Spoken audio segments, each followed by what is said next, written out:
So we see this national high school movement going, and we kind of narrow our minds to the competitive side where it's just a race. But I think that's just such a small part of what this is actually doing. And what this is doing, it is embodying like the human spirit, right? It is taking something that you love to do, that you can be competitive at, but also flipping it around and having it provide you this extreme excitement and fun and joy. And also you then are happier to go out and share that. You share it with your parents or your neighbor or your cousin, and all of a sudden you're this conduit to this happiness and this thing that people are like, well, I never even thought I would ever do that. It's why we see coaches, it's why we see parents like picking up the bike kind of after the fact. I'm really pleased to present the second GOO Energy Extraordinary Courage Award to Esme DeBarssi of the San Domenico High School mountain bike team out of the NorCal League. Unbeknownst to many, Esme entered mountain bike racing in her freshman year, suffering from an eating disorder. With the help of many supportive people in her life, she has been in recovery and is now working towards educating students and coaches in promoting a healthy body image and how to avoid eating disorders. Esme has been a leader in her high school's chapter of the Body Positive, an organization dedicated to the education and promotion of healthy body image among students. In December, Esme and one of the founders of the Body Positive delivered a presentation to NorCal coaches on promoting healthy body image and avoiding eating disorders. Tragically, this past race season, Esme lost her best friend and former teammate, Ember Brightwood, in a car crash. Despite being devastated by Ember's death, Esme continued racing. She honored Ember's memory by racing the NorCal Petalumas race last spring on Ember's race bike, as Ember's parents and friends watched. Please join me as we honor Esme's courage and character this evening with the GOO Energy Extraordinary Courage Award. Hey.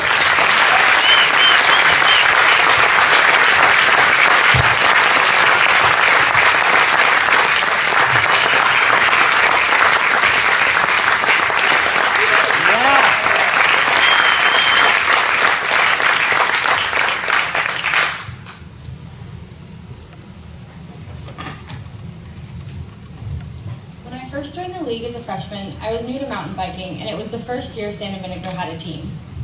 We had 3 riders, me and 2 seniors.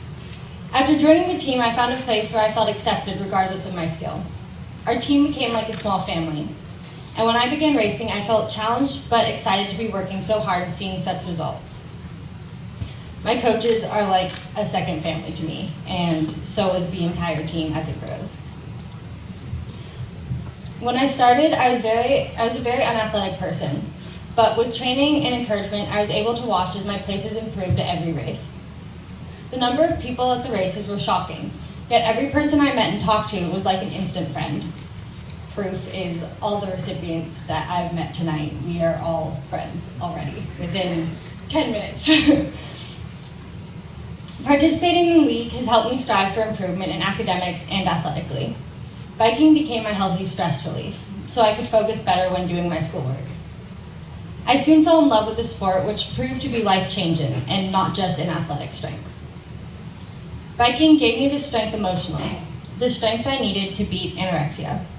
In 8th grade, I was diagnosed with anorexia, which I went to treatment for and was surviving with my freshman year.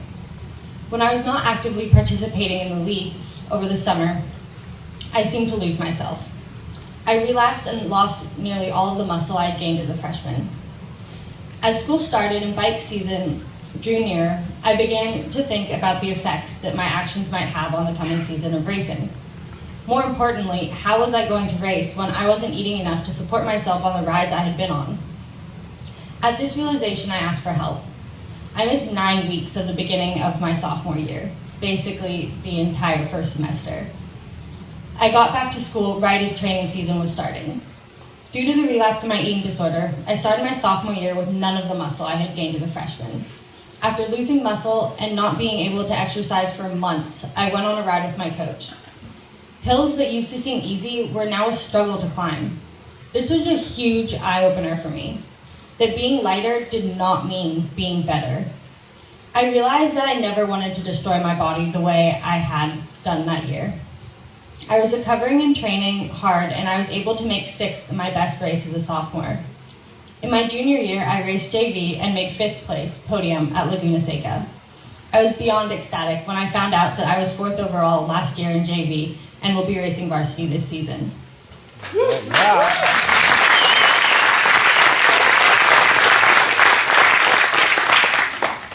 Eating disorders are a huge problem among athletes. After everything I had been through, I wanted to help others, prevent others from going through what I had did. I teamed up with the co-founder of The Body Positive, Elizabeth Scott, and attended the NorCal coaches training this fall. I shared my story, and we talked about the dangers of eating disorders and the benefits of a healthy body image. Biking saved my life, and if coaches continue to teach biking hand in hand with healthy body image, I know it can save others too. I got my friend, Emberly Brightwood, into biking our sophomore year, and it helped us both feel better about ourselves. After losing her to a car crash last February, I couldn't think of a better way to honor her than to race her bike at Petaluma with her friends and family watching. I've never felt such support and care from such a large community. I never could have gotten to where I am today if it wasn't for my coaches, Robin and Vernon Huffman and Robin Farina, who supported me and helped me gain the strength I needed and have today. I hope to continue sharing my story and educating others about body image and the dangers of eating disorders. Thank you. Yeah.